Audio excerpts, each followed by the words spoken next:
Hello, আসসালামু আলাইকুম guys. আজকে চলে যাচ্ছি তাল গাছের রস খেতে গাজীপুরে। তো আমরা আসতে না আসতেই দেখতে পেলাম কাকা বসে আছে গাছের সেই মাথায়। তারপর আমরা কিছুক্ষণ বসলাম, বসতে না বসতে দেখি কাকা রস নিয়ে নিচে নেমে আসছে। তারপর দেখি কাকা 2 বোতল রস নিচে নিয়ে আসলো। তারপর আমরা দেখতে পেলাম কাকা রসগুলো রাখতেছে। এই তো 2 বোতল রস। কাকা, তাল গাছের রস কি খেজুর গাছের মতোই লাগে নাকি অন্যরকম? অনেক মিষ্টি।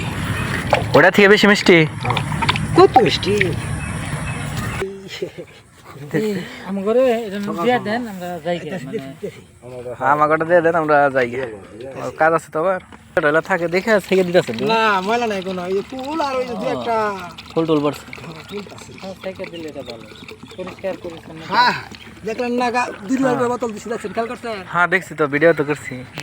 তারপর কাকা আমাদের 1 গ্লাস করে রস দিল। আমরা খেয়ে বাসার জন্য আরো 2 লিটার নিয়ে চলে আসলাম।